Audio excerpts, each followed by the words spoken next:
behavioral choice as to how those things work.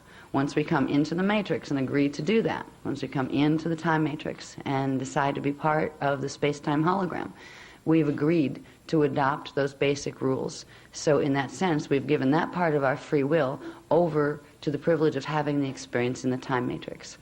Now, within that framework of free will, within a greater framework of fixed, let's say, predestination, there are options available to us. They're called probable realities. That means there are, from any moment point, there are at least several, sometimes many, different courses of action that can evolve from that point. Because time is simultaneous and space occurs all in the same place, we will see one version of the possibilities of a choice or an event. But every other version will be experienced very often by a part of ourselves. The process of coming together, of reclaiming your consciousness as an avatar, is bringing together all of those probable selves, the pieces of yourself that followed this idea or that train of development.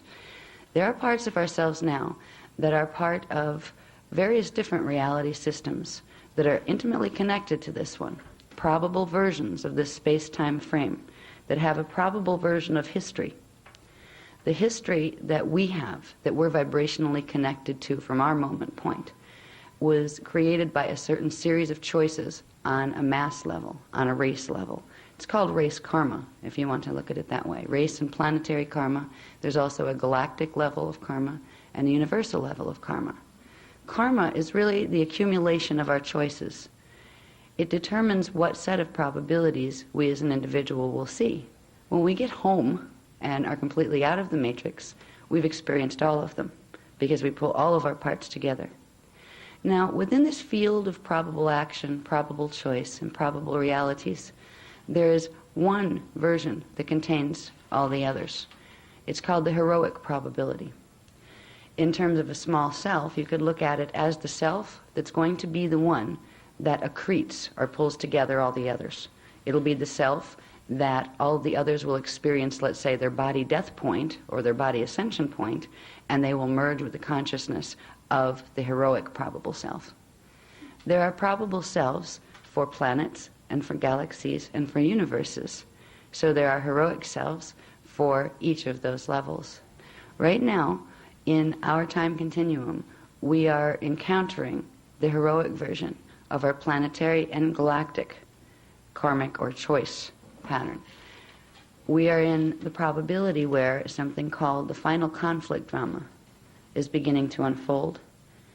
Now, this has been a probability or a possibility that we would see ever since the Atlantean period that I speak about. That Atlantean period, you could say, ended in 9558 BC, but it began very long ago. It began here with the first seeding, which was 250 million years ago on this planet. There were two, actually that was parallel Earth, 250 million years ago. 25 million years ago, seeding one took place here, where the angelic human race was put here for the first time. It was destroyed by something called the electric wars 5.5 million years ago. Then there was a second seeding. They were destroyed by a very long-term war that was called the 1,000 Years' War. And then there was something called the Treaty of El Anu that was formed. It was an agreement between some of the fallen Anu Elohim races and the Emerald Covenant races, the Christos Founders races, that they would attempt for the third seeding, that they would stop warring with us and they would attempt for the third seeding to do bioregenesis for their races. The third seeding of our angelic human lineage began with the creation of the halls of Amente stargates. It began with the creation of the Ark of the Covenant, which was part of the Amente Stargate system. The Amente Stargate system began being built much earlier. It began being built in 560 million 50 million years ago, when the whole drama of warring with the Anu Elohim from Tara in density 2 came down to density 1. Progressively, more of the halls of Mente structure were put in from that period. And for the third seeding, because there had been so much damage done to the planet between the electric wars of the first seeding and the 1,000 Years' Wars of the second seeding, there was another, let's say, bypass. It's almost like a heart bypass, where you're bypassing the arteries that no longer work. They created the Ark of the Covenant, which was how our third seeding races were seeded onto this planet. When you come through stargates to get into a planet, it implies that your template takes upon the coding. It takes on the coding, the mathematical coding of the stargates you come through. The Ark of the Covenant comes through from D12, which in our universal system is a place called Lyra Aramatana. That's our divine blueprint. And instead of going 12, 11, 10, 9, 8, 7, 6, like would be the normal case, so you get all of the coding, it goes from D12 to D9, which is Merak Andromeda, to D6, which is Sirius B. Then it crosses over through D5, which is Terra, or Alcyone in the Pleiades.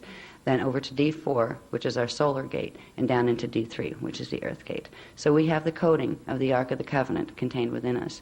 The Ark of the Covenant wasn't a big gold box that people were chasing around, but that was a little, let's say, sleight of hand that the Jehovian Anunnaki created in order to, let's say, divert attention after the Atlantean drama.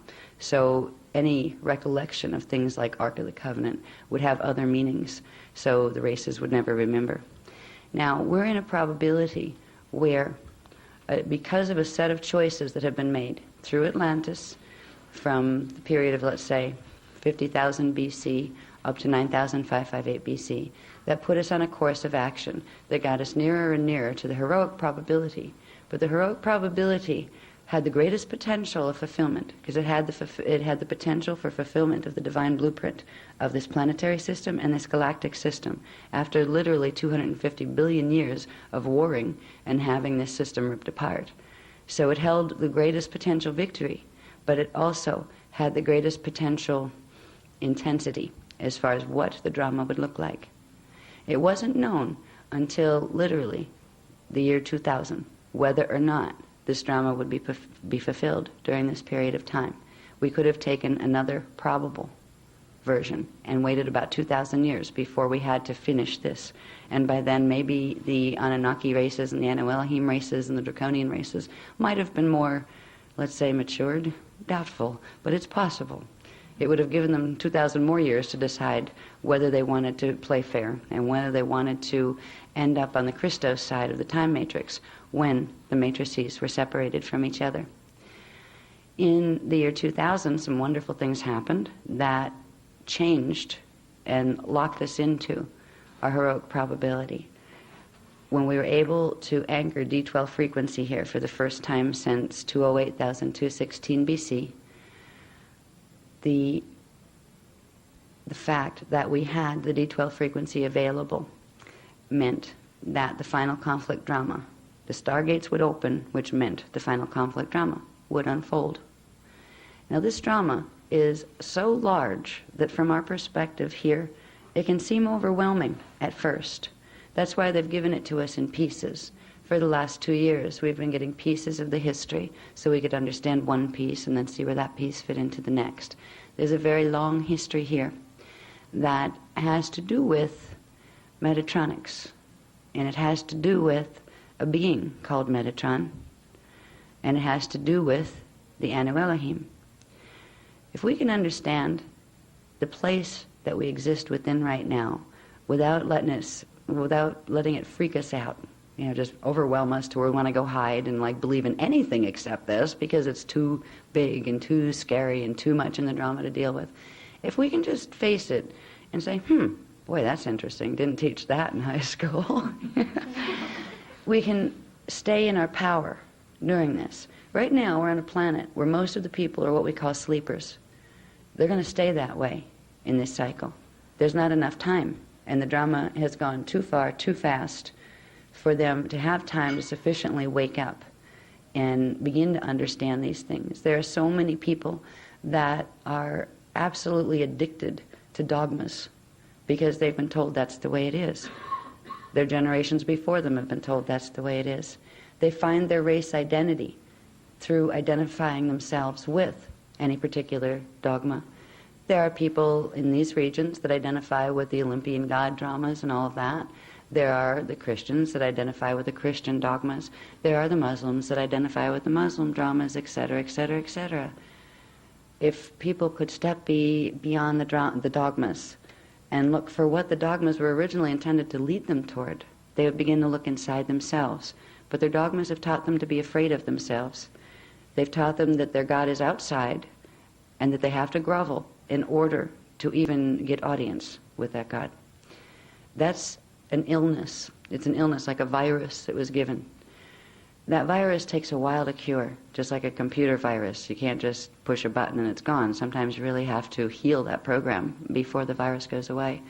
The races on the planet now are in no way prepared to hear the things that you're listening to now. But there are some, like you, that catch a little bit of information here or there, and it resonates. Say, I want to find out more about that. You guys are the courageous ones. You want to know. You don't care what book you have to throw in the trash. You want to know what the truth is, because you have a feeling for connection to God. You have a feeling that came with you in this lifetime and in many others, and that feeling that guided you. You wouldn't have that feeling if you didn't have some degree of a Christos spark at birth.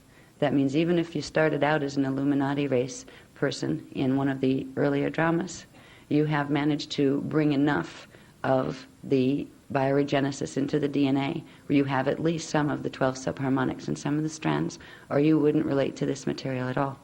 It would completely turn you off, and you probably hate the messenger, like a lot of people out there do. Now, when we get into Metatronics, Metatron, who is Metatron? Where'd that word come from? Metatron is the name of a family collective. It's a family collective out of an entity. Now, an entity is something above a rishi, the first level of ascended masters, consciousness collective. There's an entity called Giovanni. Giovanni was an entity in good standing, as most entities are. Giovanni was part of the collective that created the Christos founders races that seeded this time matrix 950 billion years ago. It was the groups of Elohim that were commissioned to Stargate 11, which was Avion in Lyra. They were commissioned as the guardians, the Christos founders guardians of Stargate 11, that became convoluted, code convoluted, which began their downfall, both genetically, template-wise, and of consciousness. That particular group were out of the entity called Giovanni. Because of the fall that took place, the genetic fall and the creation of the black hole that I'll talk about in a minute, it was created 250 billion years ago. The entity Giovanni fell because there's a law of physics that applies.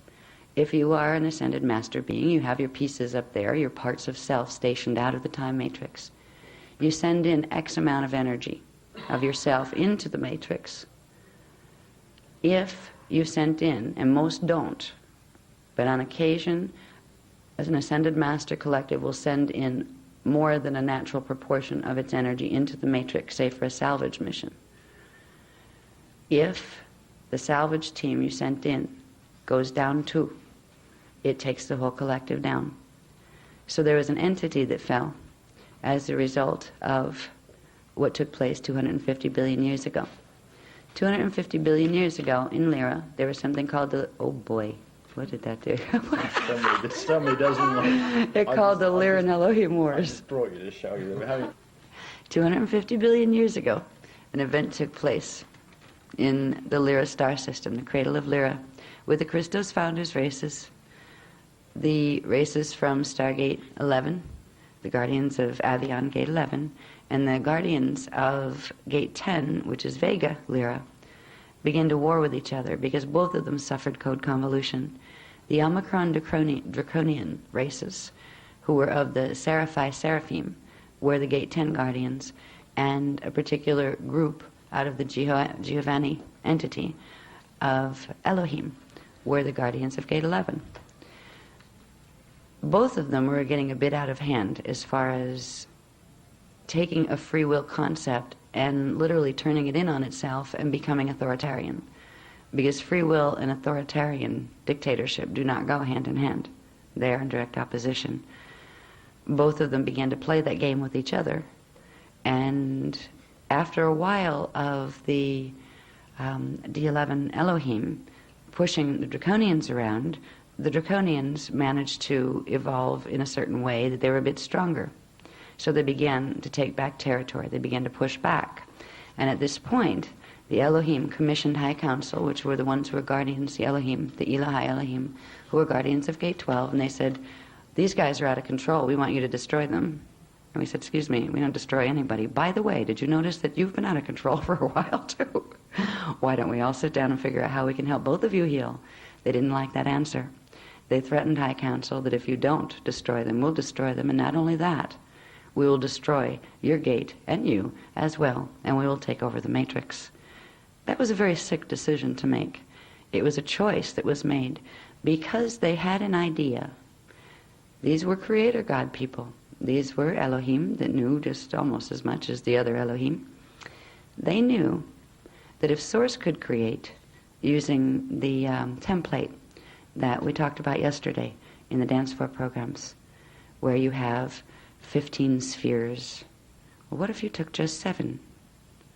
They knew there was a way to bend the mathematics, which would bend the light and the sound and the scalar waves into a form that could actually repel itself and cut itself off from the natural matrix. It would still exist within the entire matrix, but it would be their own system. They decided they wanted to turn this time matrix into that, which was a direct violation of something called the Emerald Covenant. The Emerald Covenant was the original agreement that the Janus Ascended Masters agreed upon when they decided to create this time matrix together. It was a free will system, and it was built upon the law of one, which is acknowledgement that we are all of the same source, and that loving co-creation is the only sane and natural way of being in an understanding of yourself as part of the one. That was the original tenets and precepts by which this matrix was created. The Elohim of Gate 11 decided that they were going to do it different. They were going to break that covenant, and they were going to destroy the races who wouldn't cooperate with them, and they were going to take it over and run it their way. The only thing standing in their way of doing that were the Elohai Elohim of Gate 12. They could dominate the things lower in coding than them. They could, when push came to shove, use their ability to run higher frequency because they had the D11 coding. The Seraphai Seraphim had D10 coding. So they could, if they wanted to, use that superiority and ability to run frequency to get rid of the Draconian races. But they would have a hard time doing it to get rid of the Elohai Elohim races because they had D12 and higher capacity. But there is a way to turn the natural physics of creation in on itself. If you can think of the Cathara grid and the Stargate systems as a conduit of energy, and when energy is coming into the matrix, it spirals down through the primal light and sound fields into D12 and then D11, 10, 9, 8. Now, if you block energy at Gate 11, the energy is still coming in through 12, but it bounces back. And it creates a backflow that amplifies. So you can, and it was theoretic at that point, theoretically, you could sever the connection at Gate 12 and have Gate 11 and down be your own little universe if you wanted to hijack it. That was their idea. It worked. And there was a choice that the Elohai made. There was a choice to defend or to allow. Now the Elohai knew that they were eternal. Death isn't something that frightened them. They were completely beyond that. They knew that if they were to defend themselves, because they had superior power capacity, that those who attempted to destroy them would literally have the energy bounce back at themselves and literally wipe them out and the systems they were connected to. It would not only take out the Elohim that were posing the challenge, it would take out the Seraphai Seraphim, both the fallen ones, and a group called the Odedicron. The Odedicron were a race of Seraphai Seraphim who had co-governance over Stargate 10, Vega, with the Omicron Draconians. The Odedicrons were the reptilians. There was a difference between the Draconians and the reptilians. The Draconians were the dragon moth people. They were the dinoids. They created dinosaur-like as opposed to snake-like. as opposed to smaller reptilian. The Omicron dragon moth dinoids were fully involved in the competition for the time matrix. They knew what the Elohim were going to do, and they decided they would do it too. They didn't petition for help. They said, fine, we'll both get rid of them, and then we'll go after each other and see who gets the matrix. But the Odedicron, the reptilians, didn't want to play the game. They were stuck in the Gate 10 system, and they petitioned for help. But because you had Gate 11 and the Elohim in the middle, in between Gate 12 and Gate 10, we weren't able to rescue or get the Odedicron out. So if the decision to defend by simply putting up a shield around Gate 12 was chosen, it would have taken out both Gate 11 and Gate 10, which could have been repaired. It would have taken a long time, but it could have been repaired using Gate 12. But those consciousness that were in those systems would be fragmented back to space dust. They'd still be part of God, as I've said. You can never be not part of God. But races that had beautiful potential, and they'd already come a long way in their evolution. They'd evolved from 950 billion years ago to 250 billion years ago. That's a lot of evolution. And they had reached wondrous things in their own right in certain ways.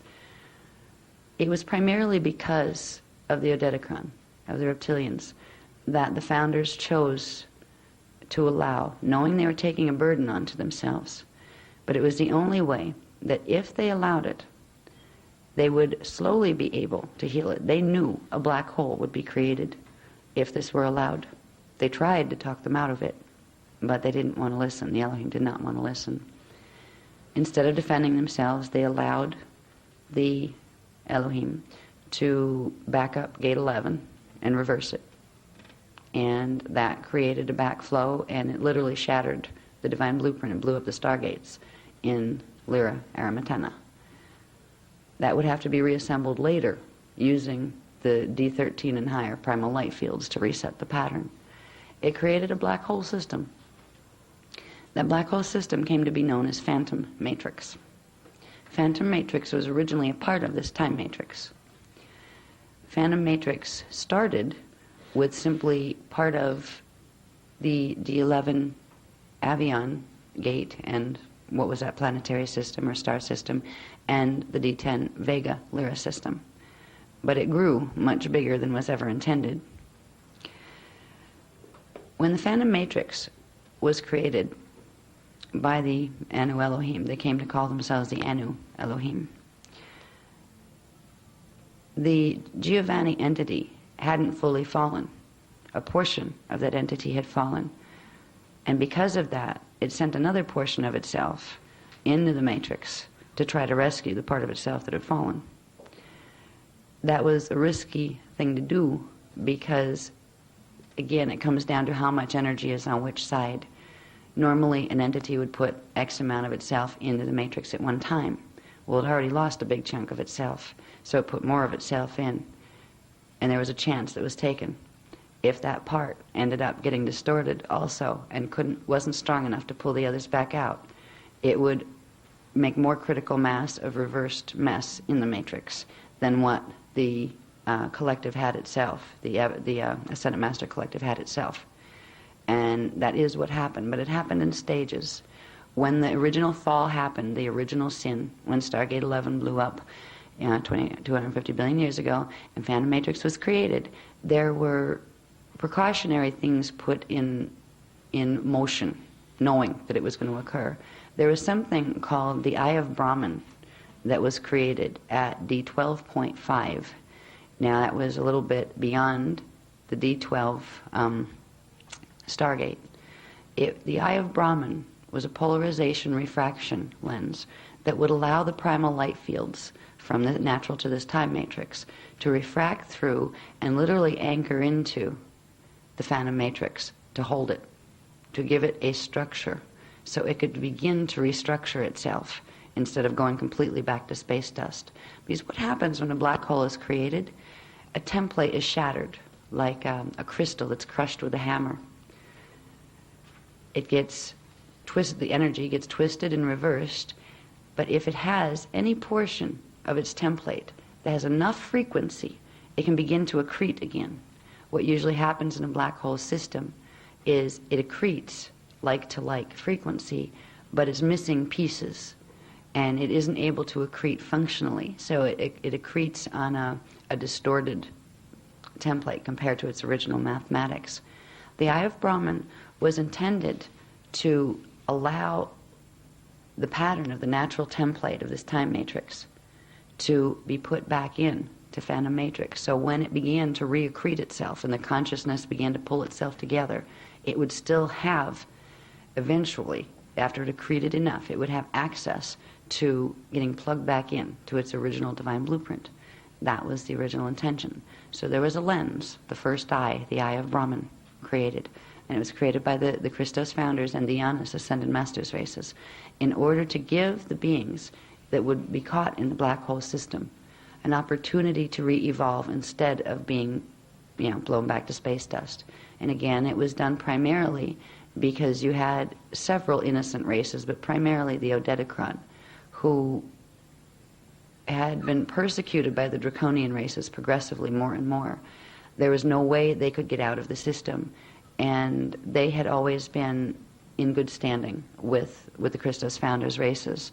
So there was a commitment made on behalf of them, but also on behalf of the others, because even though the Anu Elohim had gone off on their own tangent and become very dangerous creator gods, they had become anti-creator gods, anti-Christic creator gods, they were still loved, and there was still if there's life, there's hope, hopefully, So it was a decision of love, but it was a decision of accepting, out of love, accepting a huge, massive responsibility.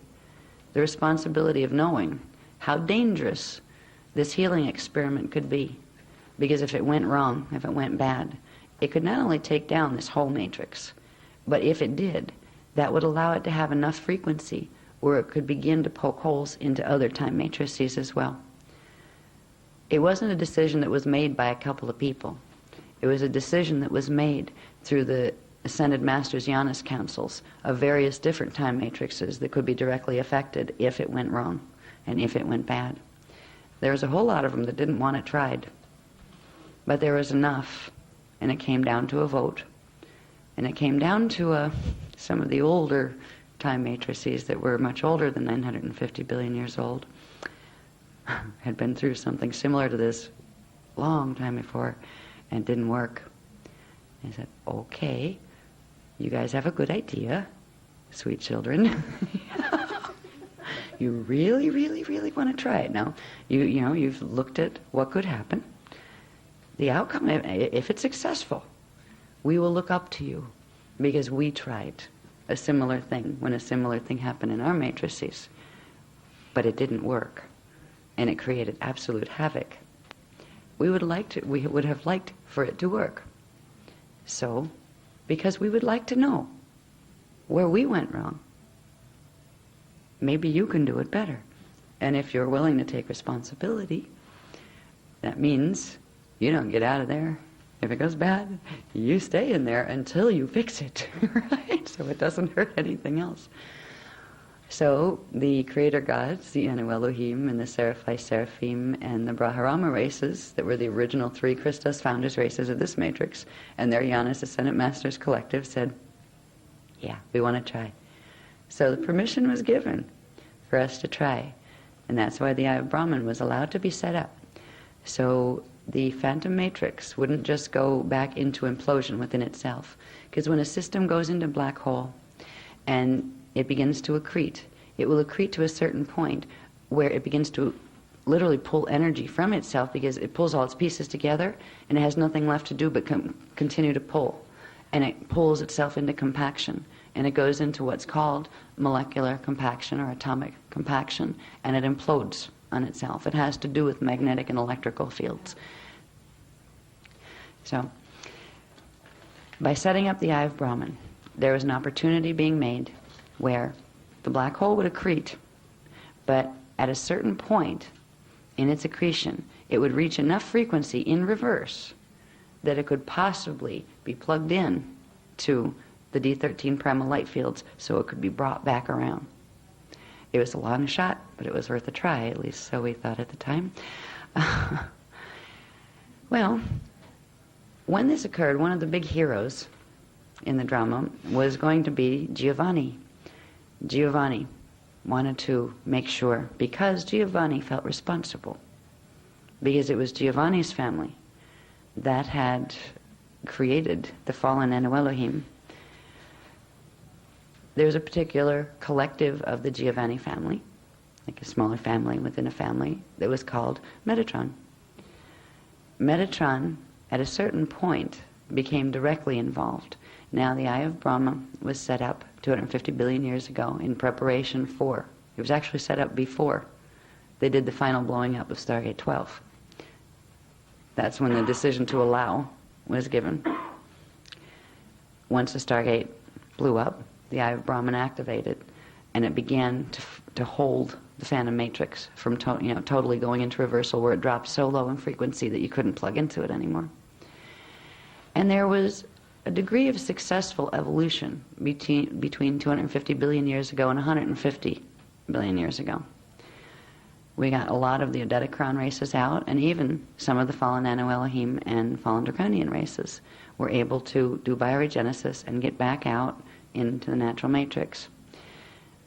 There was a problem that was manifesting itself in relation to some of the Anu Elohim that were being rehabilitated, the ones that had been out of the Metatron Giovanni collective. You could get them out to about D11, and then they were what's called host matrix, because they didn't have the D12 frequency anymore. They were hosted into another collective of the Brahmarama races. So you ended up with a hybrid, because the Brahmarama races had the lowest frequency of the Christos founders races. So the Anu Elohim had the second highest before. They couldn't plug into their own matrix, so they were hosted through the Brahmarama races. But they still held a mentality, even after they would undergo hosting, of dictatorial type governance. Their distortions had gone so deep, and because they still didn't have a full D12 pattern back, at D12 you start to get something. You start to get it consciously. You start to feel it. We are all one. That means I am you and you are me. That means I treat you the way I would want to be treated. That means we cooperate and not fight. Without the full D12 pattern, that cognition cannot fully come in. So they still didn't have that cognition. They began to pose a danger to, even when they'd be hosted out, they were posing a danger to the Brahmarama races. So there was another decision made, and this is where Metatron came in full force. There was another lens put in, another polarization refraction lens. The original one stayed, the Brahmarama, or the Brahman, the Eye of Brahman stayed. That was to hold Phantom Matrix intact. This other lens, that was called the Eye of Yahweh, or Yod-He-Vod-He, was put in. It was the Metatronic eye. It was put in to allow a, shortcut. So the races, the fallen Anu Elohim races, because they were still posing a danger, where they could do a shortcut, they didn't have to make it all the way up to D12, they could do a shortcut into another matrix that was actually more authoritarian. It was not a matrix that was originally created on a free will system. It was a healing matrix, almost like how you look at our, perhaps our prisons for violent criminal type people. And it was agreed, the Metatron and the Giovanni entity agreed that their races needed rehabilitation, more strict rehabilitation. They were still not capable of functioning fairly in a free will system. They would abuse if they were given power. And because of that, the Metatron collective created, and were permitted to create, the Eye of Metatron, or the Eye of Yahweh. They're one and the same. This lens was supposed to, it was positioned at D11.5, which is between gate 11 and gate 12. All right, so it wasn't as high up in frequency as the Eye of Brahman. And it was they would be able to evolve and get that mathematical coding, and then it would take them over into another matrix system. And it was actually another black hole system that had made some progress. It was the original one from way back that the other time matrices, the other Eonis Ascendant Masters had said, well, we tried and it didn't work. You know? Right. They were still trying to heal and rehab that one, and there were certain portions of it that were rehabbing. They were partially successful. So it was decided by the Metatron entity and its Giovanni Collective and the Ascended Masters Collectives that the ones that were causing problems, they could, for the Brahmarama races, would be hosted out into this matrix where they could finish their evolution there. All right. This was originally supposed to be an evolutionary shortcut, because in certain terms, if they were successful there, it would take them less time to evolve back into full ascended mastery than if they stayed here to fully regenerate the Christos template. There were certain perks for them to go. It was originally called the Path of Arimathea. It had to do with a planet or a star called Arimathzus that was part of this matrix. Now, Arimathzus, at the time that these decisions were made to allow the Eye of Metatron to be put in, Arimathzus was kind of like a crown jewel in that particular fallen matrix, because it was beginning to get its D11.5 frequencies back, where it was this close to being able to go back into being reversed to a D12 natural pattern. So there was this chance taken by putting in the Metatronic Eye, or the Eye of Yahweh, that would create a link between that system. It was supposed to be a one-way link. You could go this way, but they could not come this way. All right, that was to protect this matrix. And it didn't link into this matrix, it linked into Phantom, and Phantom linked into here. Well, large numbers of the fallen Anu Elohim did evolve out via the Eye of Metatron, or the Eye of Yahweh. And then a problem happened over in Aramat. We call it Aramat for short. And Arimathzus, the new influx of the still semi-distorted consciousness from this matrix got together with the distorted consciousness from other systems in that matrix and invited them up to Arimathzus. And together they took over Arimathzus. And this created a situation for the Giovanni Metatron family. They were losing some of the guardian ones that they had sent in to assist had actually gone into the Phantom Matrix and escorted the others out into the other matrix.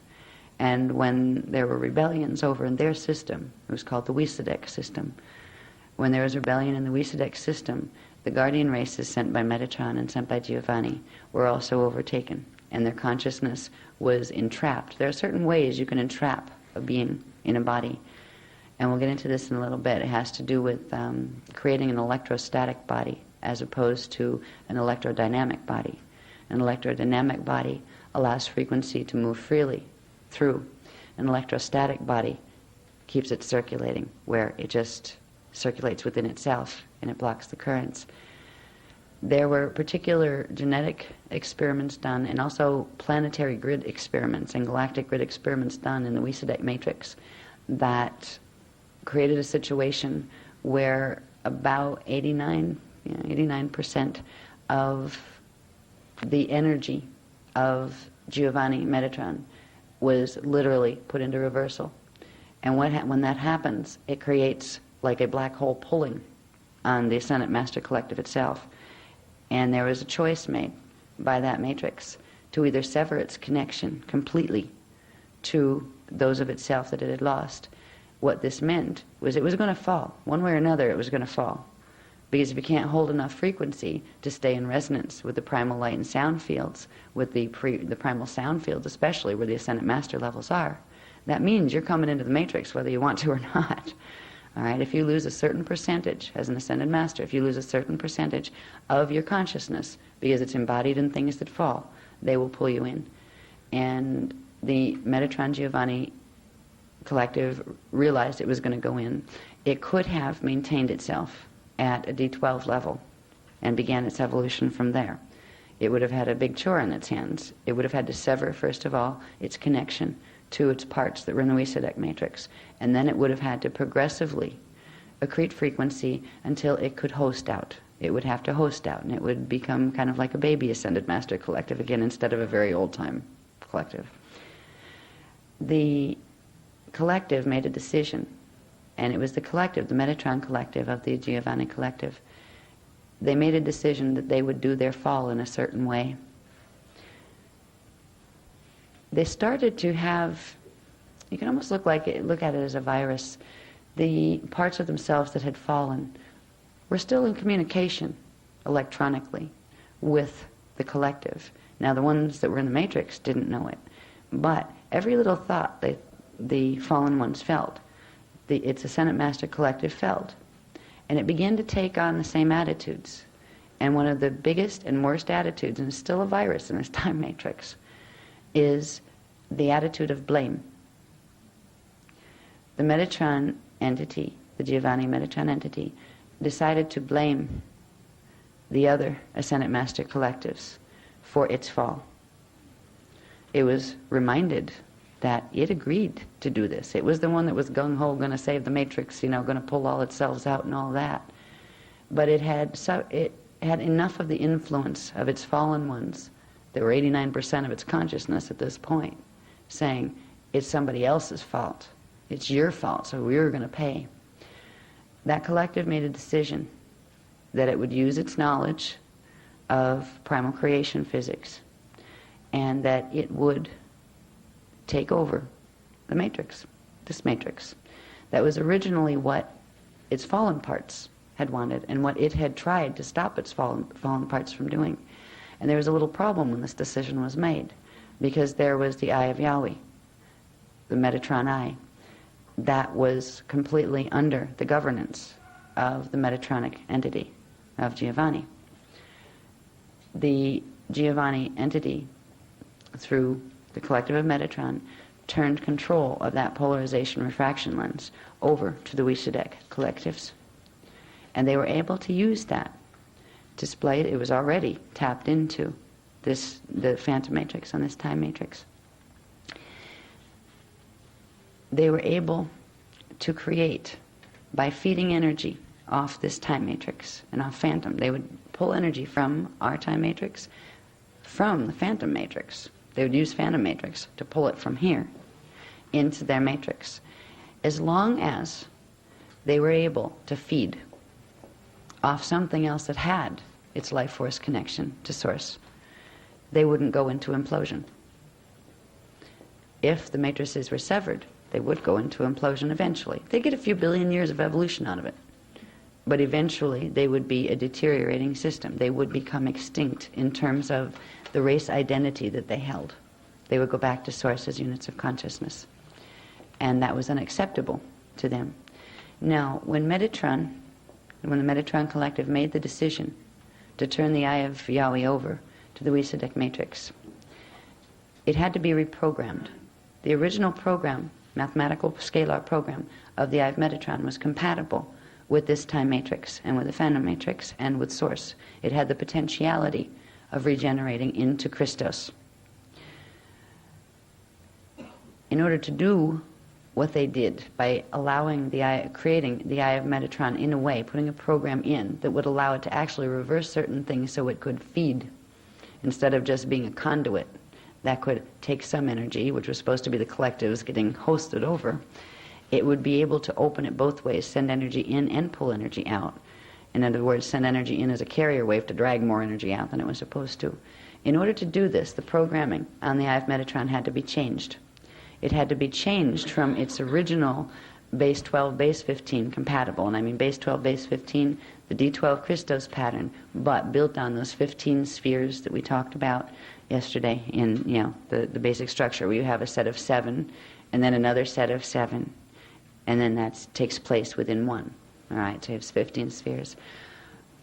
The mathematics were altered in the Eye of Metatron lens to a base 7, where it was like taking the yolk out of an egg. So they would build their system, they would restructure their black hole system on the 7 pattern, which was literally cutting it off from the primal light and sound fields, but allowing it to plug into other systems on their lower heavens level that were built on the 7. because you have the seven higher and lower heavens. So they took the lower heavens pattern, used it to reprogram and organize their black hole, and that allowed them to be able to tap into other lower heaven systems, other Veka systems. This created a distortion in the consciousness that was part of the Wysadek matrix. The Wysadek matrix people were doing bad enough as it was before they had Metatron get involved. They had certain successes as far as Aramatsus was concerned. Aramatsus was a planet that was, or a planetary system that was evolving close to where it could be brought back to its Christos imprint. But once the Eye of Metatron was used and run through the Aramatsus stargates, it completely changed that. It completely redid the mathematical structure of their stargates so they couldn't plug in to a system, to a Christos system. So it not only posed a threat to our time matrix, but it totally, all the progress that had been made in healing the Wysadek system had been totally unplugged and undone. And the thing with the Metatronic system is it's permanent. Some things in physics can be undone. Some things reach critical mass, and if they reach a critical mass of distortion where there's less than 30% of their natural Christos template left, they become something else, and they're no longer compatible with their own template. That's what happened with the Wysadek matrix. The consciousness that was residing in that matrix and the planetary systems and the stargates in that matrix can't be plugged in again because of the choices that were made. And the main choice was made by the Metatron Giovanni entity, but it was made on behalf of many other collectives of the fallen ones that had petitioned to do, petitioned for them to do this. Please, you have control of the lens. Give us life, give us eternal life. You know that we'll implode. All they had to do was agree to bioregenesis and agree to play fair. If they had entered the Emerald Covenant, they would have been able to evolve out. But it was known, and their scientists, their high-mind scientists knew that if they created this artificial mathematical structure, there was a way of bending light and sound that was based on the Vesica Pisces, two interwoven spheres. Now, the natural time matrix is based on a triveka, not a biveka. First there's a triveka, and the biveka is part of that. You would go single, biveka, triveka. That's a natural structure.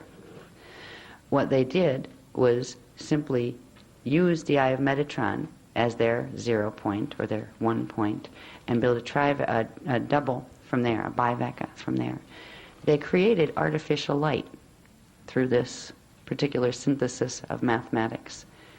They created totally polarized light through this process, because at least with the triveka you have the two polarized points that are unified through the third.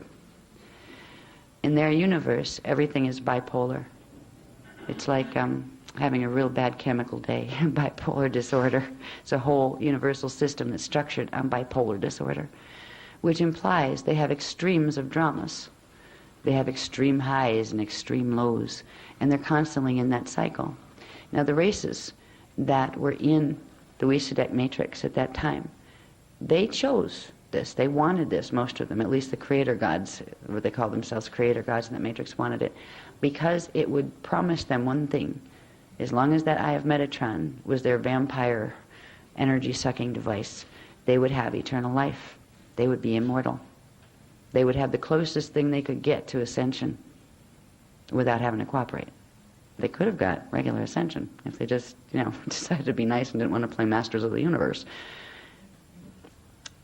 The Metatronic bodies that were created through the programming are very interesting structures. They take part of what would be a normal living biological structure, and they take out certain parts, the mathematics that are missing, or pieces of the template that are missing, and they plug in certain parts of the template together that weren't originally meant to be plugged in together.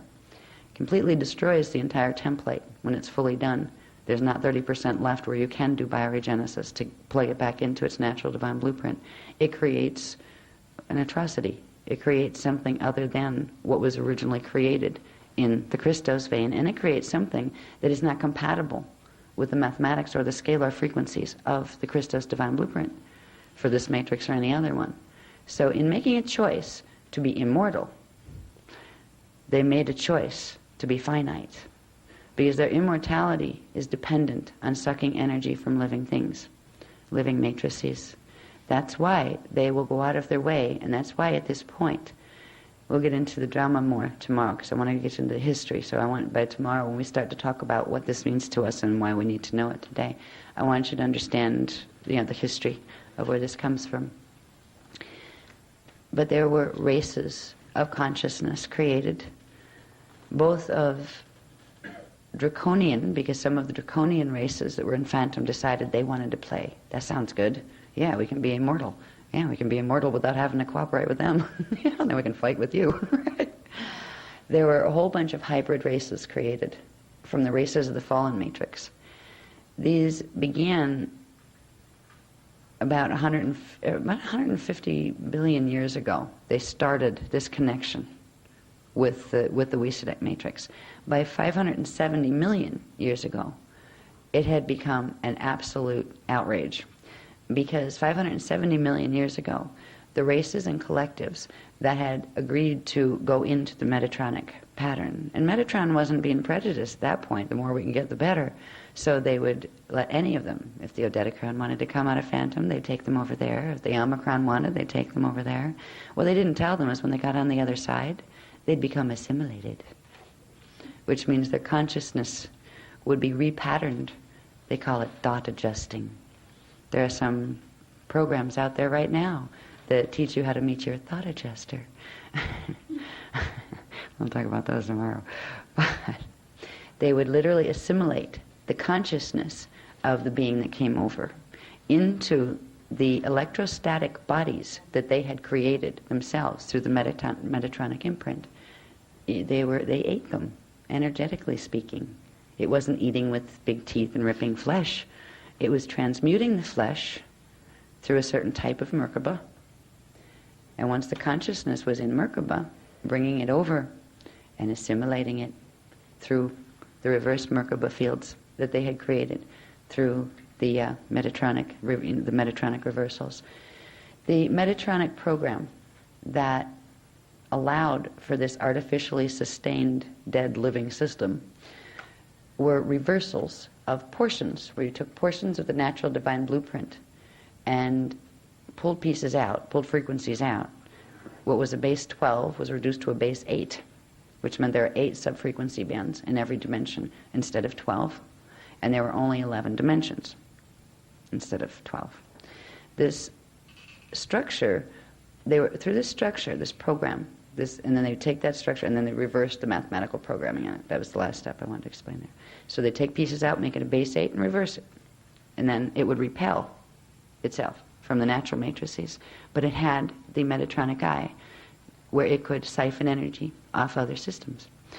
The body forms created through this structure are pretty awesome. They're like astral bodies, like what we might consider our astral body or our ghost body. They would have the image of the being that originally went into the Wisdom matrix and adopted the Metatronic program.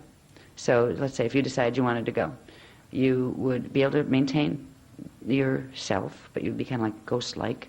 It would be an electrostatic body, a body that didn't evolve or grow or change. It always stayed that way, as long as you fed it. And what you would feed it by would be the frequencies of other living things. Now, 570 million years ago, after many races were created within the Wisdom matrix on the Metatronic program, they decided it was time to come and get what they wanted, which was the rest of us, which was the Phantom matrix first. Because there was an interesting thing. The Phantom matrix axis, if we look at our universal stargates as one Cathara grid, the Phantom matrix axis came in at a 22.5 degree angle. It was running reverse, but it was a 22.5 degree shift from our vertical axis. The Wisdom matrix was on the other side, 22.5 degree shift. We were right in the middle. So they found a way to barrel through, to use wormhole technology, which is poking holes in the natural template to connect things that aren't supposed to be connected. That's like connecting the artery that runs through your neck to the one that runs through your heart to create a bypass that doesn't belong there. And eventually it collapses because it doesn't work really well, because it's not natural. They created something called the Arimathea wormhole. They used Arimathus, which was their D11.5 star system planet that had almost made it into, return to Christic template, but fell. They created a wormhole between that through the moon of our, not our moon, but the moon of our D11 gate. Now our D11 gate was Avion. Its moon was called Avalon. They created the wormhole through Avalon and into Phantom, so it made an arc of open frequency. That began the building of something called the cube matrix. The cube matrix is the wonderful creation, the quite brilliant creation of divine science used with an anti-Christos intention. It is a, let's say, created life field. You could compare it to artificial intelligence, really. It's created without a soul because it's disconnected from what you would consider soul. It's disconnected from its connection to source, but it is able to sustain by science. The Metatronic lens is science. This is high science used for perversion. Wasn't originally. Metatron originally was a good guy. But that changed, and when that changed, a whole new type of creation was brought into being that was never seen. It was literally a beginning point, which is hard to do when time is simultaneous. Wait a minute, what begins first? So obviously somewhere, the potentiality for it existed all along in the creations that Source created when it created the matrix itself. But I think, this is my speculation, maybe when we get all up there and we have the whole thing back, and we may feel differently, I think even Source was a bit surprised at how well that it actually was possible that this could take place. That also implies that if Source knew that that potentiality existed and would therefore probably be explored, it also knew there must be ultimately a healing. And Source did know there would be a healing, because the worst case scenario, even if everything imploded, it was still within itself, within Source. So Source itself was willing to gamble just to see what to experience, what it could create. Source learns. It's not a static field. From every experience it creates for itself, it learns something new. Except it's already something it already knew. It's very hard to describe direct cognition of simultaneous time and simultaneous space. It's hard to... Might suck some things in until it hits a certain critical mass.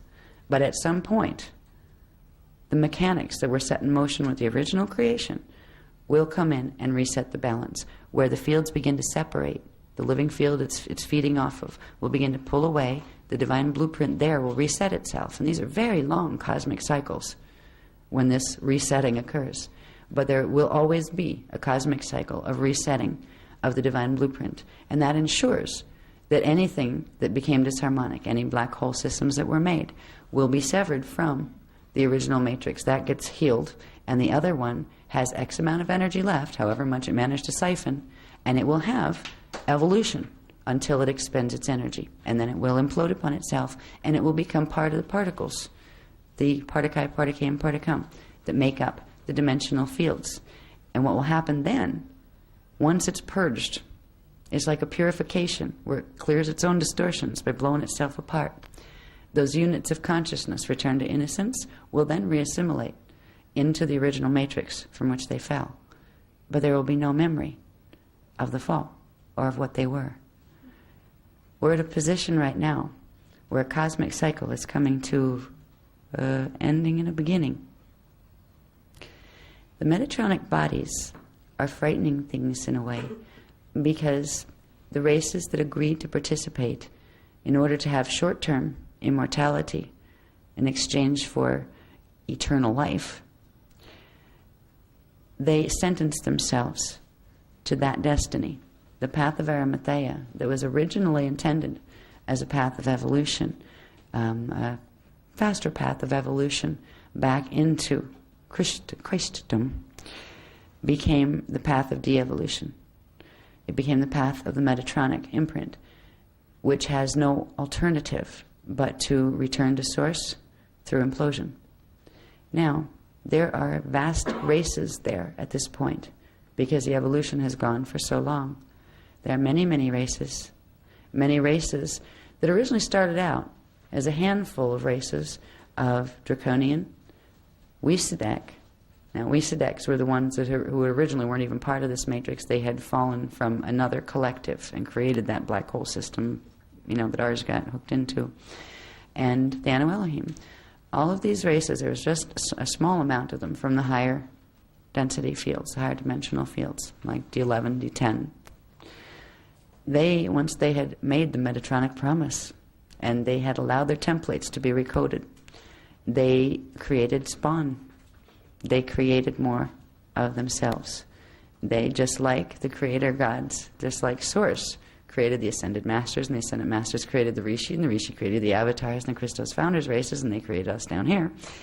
They decided, well, now we've got our own universe. We're masters of the universe now. Now we're God over here. And they began to create and populate their matrix with more and more races that had to feed off other living races in order to sustain their matrix. So at this point, there are many, many races there. And there's a reason in here why there's a lot of people that you can look at things that are Christic and anti-Christic, and you can understand them as part of a larger understanding that Source has, or you can go into blame, and you can call one bad, evil, and it should be destroyed.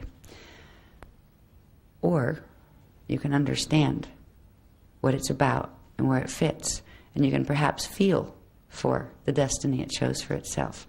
So even though you can't allow it to harm you, you can still find love, no matter how horrific the things are that it might have done. The races of Phantom Matrix, once they became combined with the Weesadek Matrix, became a force of what, on this planet and many others, was known as the Antichrist. It is a collective, it's not just a singular. But imagine if you were a being. Now imagine if you were a being that you didn't have a lot of memory of where you came from, because they don't give their own memory of where they came from. You were living in planetary systems. What if you found out that your only destiny was implosion, unless you tapped into other systems? What if you knew that ascension was no longer even a possibility for you? That the only way you could go home and be healed to go back to where you came from was to do it in total innocence, like a child, with no knowing whatsoever, because you'd go back in pieces. There's a terror in that feeling, the terror of annihilation. That great, my parts might go back, but I'm not going to know it. There's a feeling of being finite. And if you look around at the world we're in today, you can see the huge effect that these races have had once they begin to blend with the races here. Because most of our dogmas that we talked about earlier, the religious dogmas, even the science dogmas, are all coming from that place.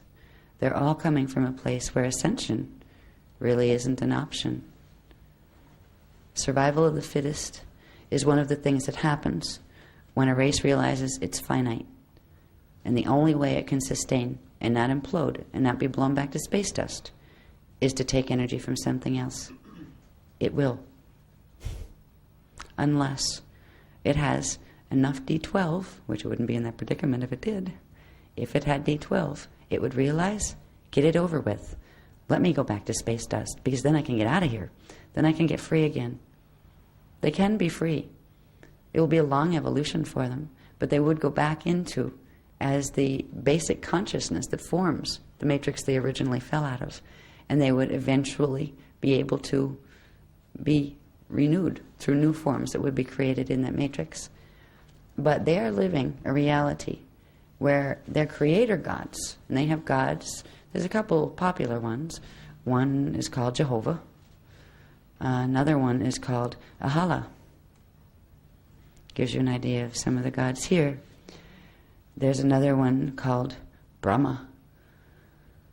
There's several.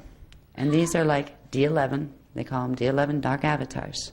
They're avatar collectives. D11, 11.5 at the highest level of them. That 0.5 they get from plugging into the Metatronic eye. Now, the lens of the eye of Metatron was only the beginning of what became a nightmare. It's a nightmare we've all been living. And sometimes there is a temporary reprieve in the reality of ignorance is bliss. We've been living that little space since 9558 BC. Kind of like let's take a breather and pretend we don't know anything.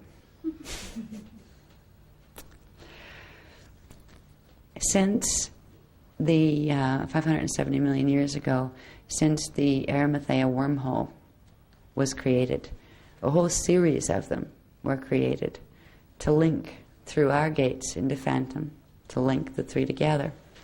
There are also massive galactic wars, intergalactic wars, that were fought over this. There was a group of the original fallen ones in the Phantom Matrix that didn't want to go into the Weesadite Matrix. They didn't want to go into the Emerald Covenant either. So they were going to fight the Weesadeks. And they had members of their own that joined the Weesadeks. So it was splitting up of the races. There was a period of time called the Gaian-Orion Wars.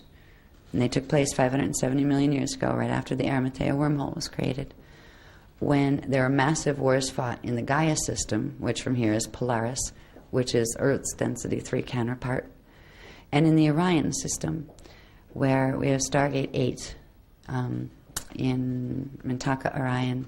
There's also something called Alnitak and Alnilam Orion, and all of those systems with their various inhabited races in Phantom Matrix and in here and in Weesadek began to fight. The guys here didn't fight. They were trying to defend, because what was happening were the Weesadeks were coming through and they were seizing control of various of the Stargates in Phantom.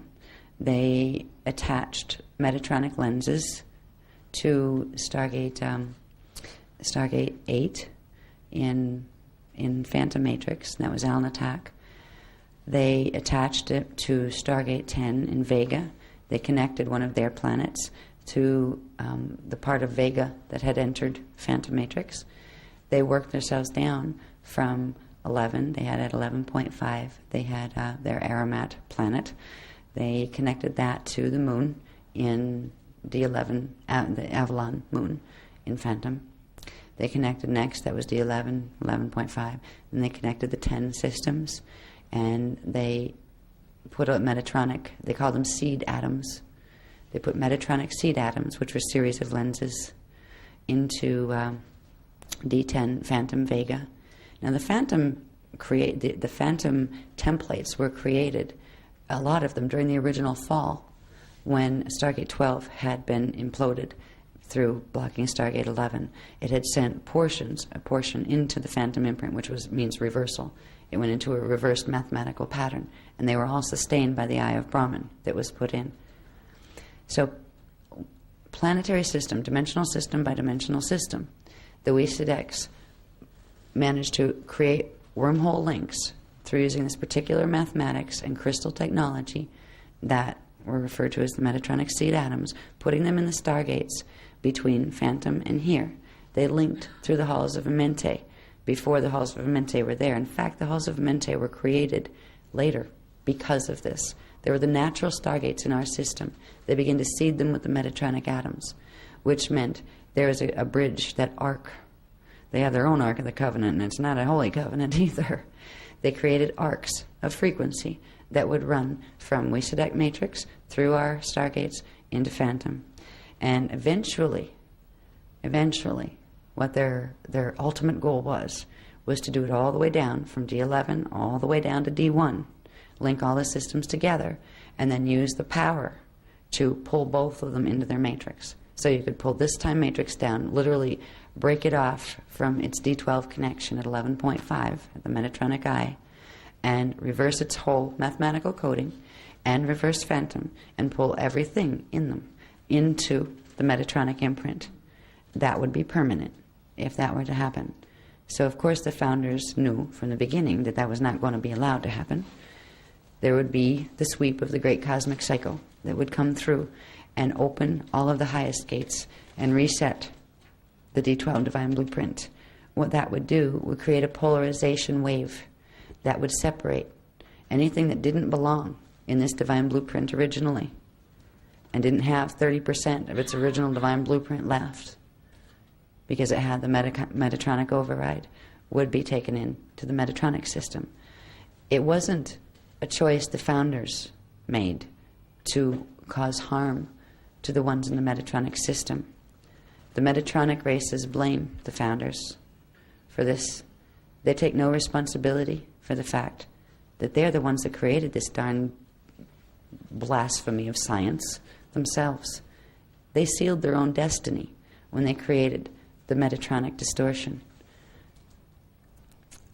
And at this point, they are simply trying to feed on whatever's available.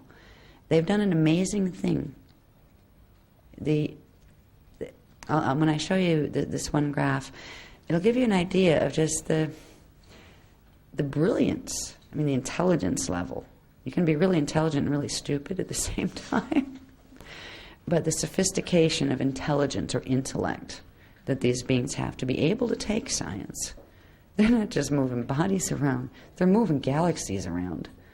They're moving suns. They're connecting suns to suns to suns through stargates. When you think about the level of intelligence that it takes to do that, and the level of knowledge it takes to do that, and then you think about us here, right now, it's almost laughable on the cosmic game. But there's an innocence about us, our race. That's what's going to get us through. But this is where it can almost get scary if we didn't know better. Now, if we know our direct connection, we know we have our D12 frequency available now, and if we amplify that in our fields, we get those Merkabahs built, we're going to be okay. We don't have to be afraid. But boy, is this one of those underdog games. You see those dramas with the underdog, the little guy, the David and Goliath. Well, right now, we're dealing with self-appointed creator gods from a fallen matrix that have painstakingly, over a very long period of the illusion of linear time, created a technology. We'll get more fully into the technology tomorrow. It's known as the beast. And in the Bible, it's referred to as the beast, with 7 heads and 10 horns, etc., etc.